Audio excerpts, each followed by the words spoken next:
Oi, amados do Pai! Hoje nós vamos explorar o capítulo 10 de Números, onde Deus orienta Moisés para o uso de trombetas de prata, que é um instrumento assim essencial para convocar o povo e organizar a jornada pelo deserto. Este capítulo, ele marca assim o início da partida de Israel do Sinai, mostrando como Deus guia, como ele protege, como ele instrui o seu povo a cada passo durante o caminho. Vai valer a pena você ler junto comigo e fazer as reflexões e entender o propósito e o plano do Senhor. Bora?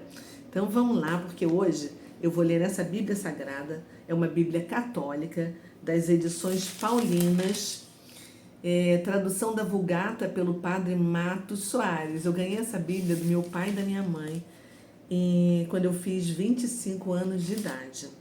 Eu já falei dela aqui outras vezes, mas eu acredito que é a primeira vez que a gente vai ler. Então, simbora, capítulo 10 de Números. Bom, o Senhor falou a Moisés dizendo: faze para ti 2 trombetas de prata batida a martelo, com as quais possas convocar a multidão, quando se houver de levantar o acampamento. E quando fizeres soar as trombetas, todo o povo se juntará ao pé de ti, à porta do tabernáculo da aliança. Se tocares uma só vez, virão a ti os príncipes e os chefes do povo de Israel. Se o som for mais longo e quebrado, levantarão os acampamentos os primeiros que estarão na parte do oriente. Ao segundo toque, porém, a um igual som de trombeta, levantarão as tendas os que habitam ao meio-dia. E do mesmo modo farão os outros, enquanto as trombetas fizerem sinal para a partida. Mas, quando se tiver de congregar o povo, o som das trombetas será simples e não interrompido. Ora, os filhos de Arão, sacerdotes, tocarão as trombetas, e esta lei será perpétua nas vossas gerações. Se sairdes do vosso país para fazer guerra contra os inimigos que vos atacam, fareis soar interrompidamente as trombetas, e o Senhor vosso Deus se lembrará de vós, para vos livrar das mãos de vossos inimigos, quando fizerdes algum banquete, e nos dias de festas, e nas calendas, tocareis as trombetas, oferecendo os holocaustos e as hóstias pacíficas, a fim de que o vosso Deus se lembre de vós, e eu sou o Senhor vosso Deus. Então vamos dar uma paradinha aqui, para a gente poder analisar um pouquinho o que a gente leu aqui, para não se perder, né? O que a gente viu é que Deus mandou fazer 2 trombetas de prata, para servir de aviso e chamamento assim para o povo de Israel agir, né? A pergunta é, por que só tinham 2 trombetas de prata? Você parou para pensar? Simples, porque Arão só tinha 2 filhos vivos, o Eliabe e o Itamar, né? Os outros 2 morreram. E nós já vimos em vídeos anteriores a razão. E essas trombetas de prata só poderiam ser tocadas pelos sacerdotes e não pelos levitas, que eram músicos, tocavam instrumentos, mas eles também tinham várias outras funções. Mas para essas trombetas foram escolhidos os sacerdotes. E aí a gente viu também que, dependendo do som que elas emitiam, elas serviam para juntar as tribos, para preparar a marcha em retirada, para para preparação para a guerra, né? Para anunciar as festas e para o oferecimento de sacrifícios. A título de curiosidade, segundo o Talmud, eu não sei se você sabe o que é Talmud, né? Vou te contar. É assim um livro dos judeus com as descrições das discussões e dos debates orais dos rabinos. Então eles registram todos esses debates e essas descrições no livro. E segundo esse livro, depois que Moisés morreu e Josué assumiu, né? Josué assumiu por usar um chofar, que é tipo o nosso berrante de chifre. Eu tenho um aqui, vou mostrar para você. Olha. E a maioria são feitas por chifre de carneiro, em memória a Isaac, que foi lá em Gênesis, a gente viu, ele subiu, o carneiro foi substituído por Isaac, né? Mas também pode ser utilizado o chifre de outros animais, como antílopes, cabras selvagens, entre outros, desde que sejam animais puros. Não podem ser animais impuros, tá? Esse aqui eu comprei no bairro judeu, de um judeu. E o toque do shofar era, assim, a comunicação perfeita entre Deus e o povo. E eu vou postar no nosso clube de leitura alguns toques para você diferenciar, tá? E no vídeo anterior que a gente fez, os israelitas, eles só se moviam de acordo com a nuvem, que era o GPS deles, né? Mas agora, neste capítulo 10, a gente descobriu que eles também eram avisados através do som do shofar tocado. Que na verdade ali foi o de prata, né? Não de animal. Mas também na época, eu me lembro de já ter lido que quando teve a inauguração do Templo de Salomão, foram tocadas 120 trombetas de prata.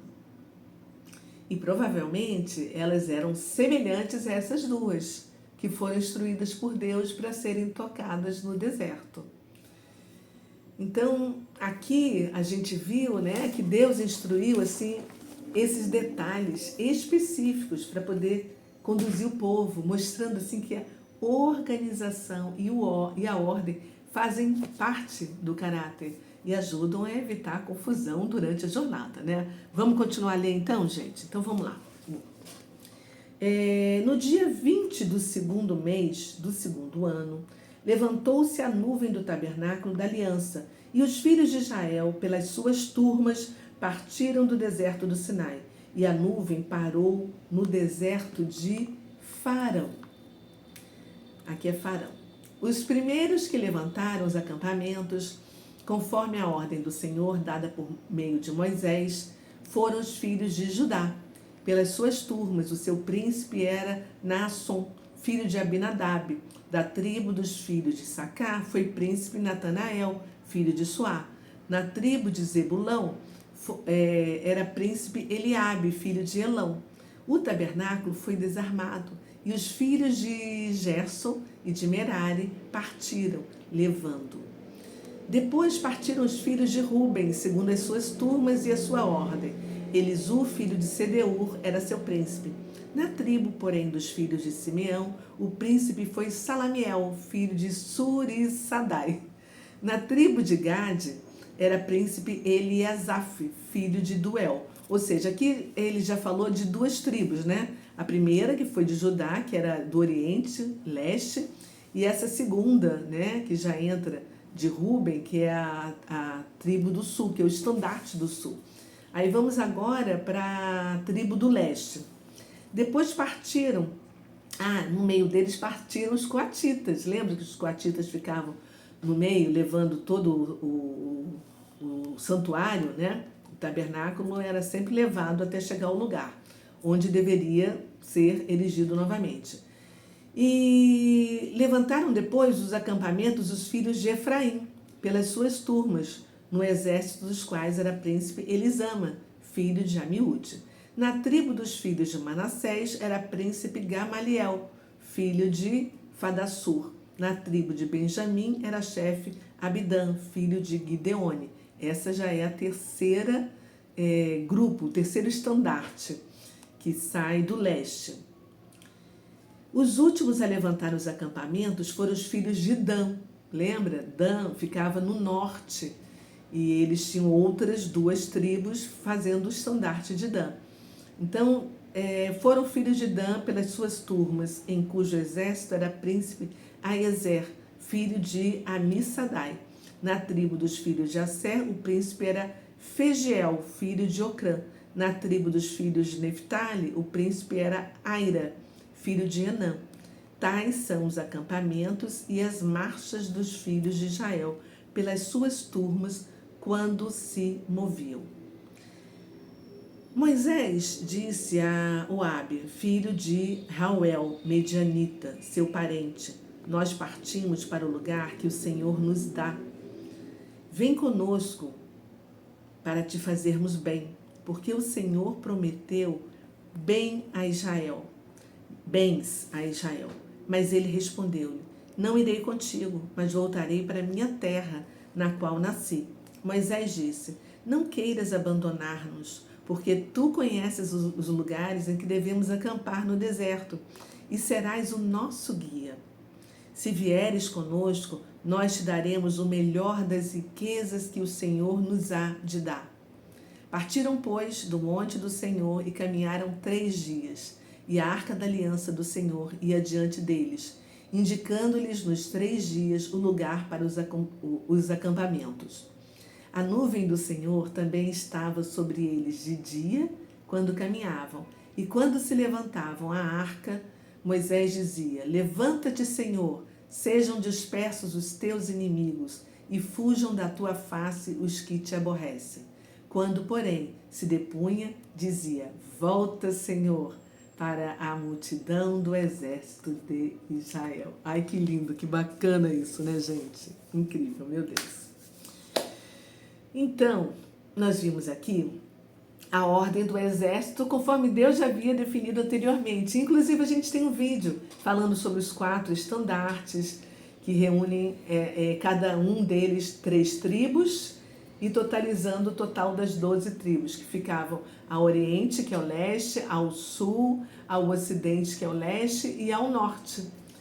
E a cada toque da trombeta, eles deveriam partir em retirada. Esse era, assim, o aviso para eles poderem seguir marchando.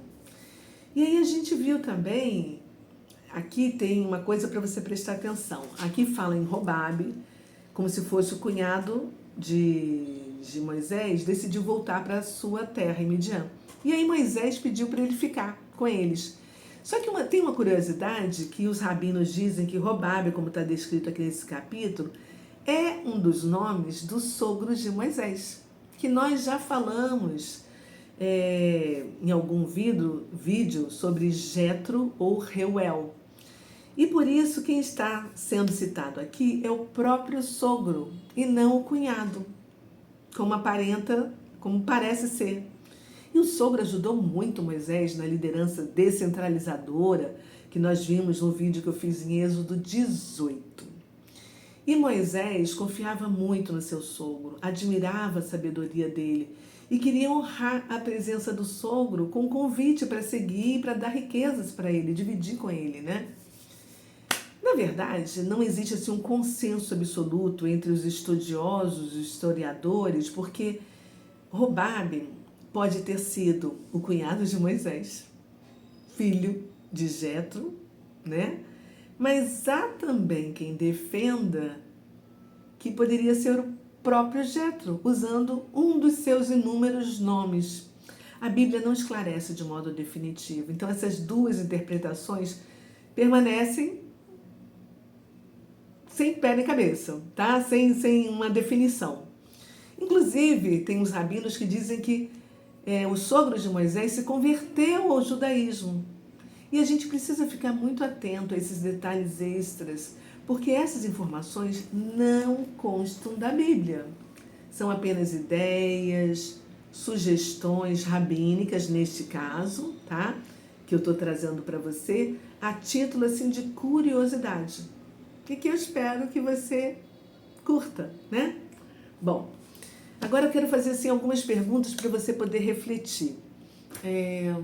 Quem são as pessoas que Deus colocou na sua vida que te dão assim tranquilidade e segurança, como o sogro de Moisés dava a ele, né? Quem é que você pode convidar para poder caminhar junto com você, para sentar à sua mesa e cuja ajuda você precisa valorizar mais, agradecer?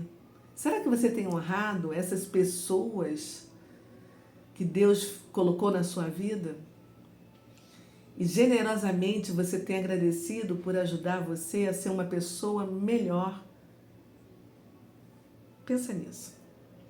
Outra coisa, se Deus mandasse você se levantar e partir como ele fazia aqui com com as tribos, para te levar a outros lugares. Nesse momento você se levantaria com fé, como eles fizeram, e seguiria a voz do Senhor? Ou estaria tão apegado às coisas, ao seu ambiente, que preferiria não ter escutado? E estaria assim, até deixando a sua imaginação fluir ao ponto de acreditar e se deixar influenciar por seus pensamentos, para achar que esse chamado não é de Deus. E que pode até ser do inimigo. Como é que você age? Quantas oportunidades você já perdeu na sua vida por não obedecer e por ficar procrastinando? É isso aí por hoje. Se você gostou, deixa o seu like, compartilha com quem você ama, para que essa informação possa chegar a outras pessoas. Vamos orar agora? Então, bora. Ai, Senhor, obrigada por mais um registro da história do seu relacionamento com o povo que o Senhor escolheu para ser seu. Que legado fantástico esse, Pai, onde a gente pode conhecê-lo através do seu plano de resgate, de um povo que foi escravizado durante tantos anos e agora precisa passar pelo deserto para confiar no Senhor, trabalhar suas emoções, sentimentos, pensamentos para o seu próprio desenvolvimento pessoal e sua libertação. Hoje eu peço, Senhor, para o Senhor ir na nossa frente, afastando todos os nossos inimigos, nos protegendo, nos tornando invisíveis diante de todos os ataques das trevas, de todo acidente, catástrofe, assalto à mão armada, porque nosso país, o Brasil, não é mais um lugar seguro para se viver. Mas nós oramos porque a Tua palavra diz que 1000 cairão ao nosso lado e 10.000 à nossa direita e nós não seremos atingidos. E nós estamos aqui, Pai, porque nós cremos no Senhor. Obrigada, Pai. Nós oramos em nome de Jesus. Amém e amém. É isso aí. Um beijo no seu coração e amanhã tem mais. Todos os dias de Gênesis e Apocalipse a gente vai pegar um capítulo, ler, estudar, refletir, porque o caminho é longo, mas nós vamos chegar de volta à casa do Pai. Beijo, tchau.